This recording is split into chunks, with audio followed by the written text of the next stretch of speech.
in my team. With this one, I want to move to the next question, and this one is about the corporate. Your team is changing right now. There's a lot of sometimes it's stable, but because of COVID, you have to let people go sometimes. Sometimes there's a high turnover going on, which is actually a startup case, high turnover always. Because people has a lot of opportunities. Sometimes just people just don't like the thing. Which I'll come to you in this one. So from your side, how do you keep your team motivated? What do you really do to keep your team motivated? You should not commit with something. I cannot say you will be the new CEO. I cannot. It's not a war. We are not against it. Once you have this transparency and this, put them really talk open about.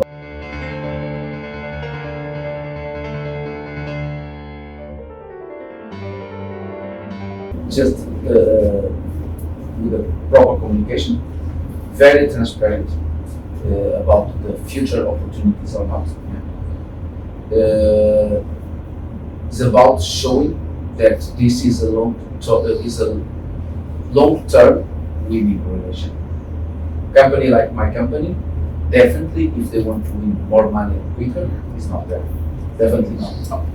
But the way to keep them motivated is to show them they will have a great future. It will take longer, definitely, but it's much more safe and more interesting at the end of the day, because they will have access to all of the good practices that there are in terms of money worldwide, and probably in a small company, different company, not anymore. So it's about showing the future, not committed. We need to be careful about that. So you should not commit with something. I cannot say you will be the new CEO. I cannot, because I don't know. Many things can change on the way, but you will have the chance to grow. The opportunities are there. Of course, it depends on you, but the opportunities are there. So if you are really transparent on that, if you are supportive, probably you can keep them motivated and you avoid a little bit this effect. And also, I'm very, very open to discuss. And for instance, recently I had one younger guy, very good elements, come to me. I want to live, okay? But you want to live? Why? Because of money. Okay, understand. So think carefully about the pros and cons. Longer, better future, or quick money. Whatever you want to decide, I support. Because you are a good element. I understand if you take a decision to go to leave the country, you will go. I will support. And you know what happened? After a while, he came to me and said, "Yeah, I was thinking that even if I did money, I really looked to stay because I see a more secure future, better, more interesting." But it was his decision. It does not depend. I will support if you want to live. It's okay. Because also I believe that if someone lives in a proper way, the company also can return later. It's not a war. We are not against it. And I had also the same situation and I promote many people in the past to go abroad. It was the same. Yeah, I have a very good element. Headquarters asked me someone, say, okay, this is a very good opportunity for this people. Of course, I will have again, yes, because it's a good element that I will send. Yeah, but I would prefer to send to our headquarters and knowing that it will contribute in the future more to the company, maybe we will return, then just lose the people because they are not motivated. Because if we don't give the chance, they go away. They go for the competition, for the market, and it's cost. So I think it's a lot of common phenomenon going on with the young, particularly people who are below 30. A lot of people are just changing the job because it's a better package, and actually there is a few companies out there that are just willing to pay double just to hire a guest. Does not exist. It's a short-term thing. What do you want to say for those people specifically who are really looking for those kinds of opportunities? What I said to them, if it's really what you want, go ahead, but you need to be sure that is this what you are looking for, because, and this example is very typical. In Vietnam, if you change to a smaller Vietnamese company, of course you can do much more money. But many of the good things of a corporation you will not have anymore, like training, like the own development, like the possibility to be international. It's a balance, pros and cons. It's not wrong. If you want really money, it's okay. But choose really thinking about what you are doing. And most of them don't go on. When you have this transparency with them, and that also is very, very important, because people tend to believe once they come to you and say, I want to leave the company, that immediately is an enemy. It's not. Even if the person wants to leave, even if someone wants to leave to the competition, you should respect. It should not be a war. And once you have this transparency and this, put them really talk open about, say, okay, you want to go? It's okay. Let's do it properly. We are not enemies. People really stop thinking about if they really want to live or not. Most of the time they stay. It's interesting.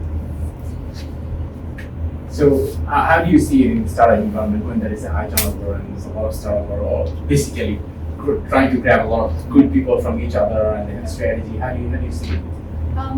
Actually, yes, the reputation of startup is high turnover, but luckily with the company I've been working with and looking for, actually we don't have that much of a high turnover because we, in the very beginning, even when we're young, we identify that people is the most important factor to the business, and so we want to first we are startup, we pay competitively.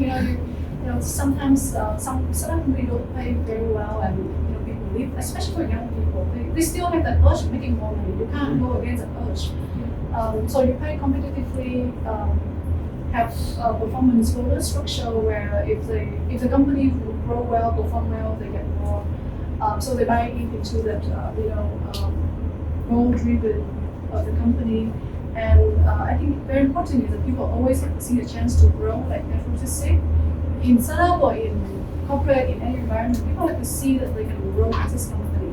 So you have to give them opportunity for them to grow. And in a startup, we have a lot of chance to grow because it's a very young company. The growth can be very exponential at many stages. So give people a chance to grow and give them opportunity to actually make mistakes as well. So for startups, for us, I'm very happy when my people want to experiment with something, take some calculated risk and make mistakes. And so they see that, I have a chance to make mistakes, to learn, and I have a chance to grow. When I grow, I learn more and I also earn more as well. And then the last thing is like take a really good care of the people. No matter who they are, I mean, they can be your direct report, sometimes they can be your indirect report of many levels in corporate, but you have to find a way to take a really good care of the people. And I have the luxury of like designing my own people policies. That means I design how I want to take care of people. I don't think you have the luxury in corporate, but I'm sure you have some influence. But yeah, I always try to find ways to take a good care of our people. Yeah. But you mentioned something for me that is very important. In fact, I'm very proud that everyone in the organization can come to talk with me, not my direct reports, because my direct reports is office. Yeah. But I receive in my office daily a lot of people that are 3 levels below me. Because in the same way, it's important. Each one has his position, his function, and it's important that they really feel that we are taking care of them, that we really what they are doing is important. Do you see all the interview panels? I always see, at least for the important positions, I'm always the last to interview. And maybe not everybody in the organization, but at least two levels down me, or 3 levels down, I really interview everybody. Last question.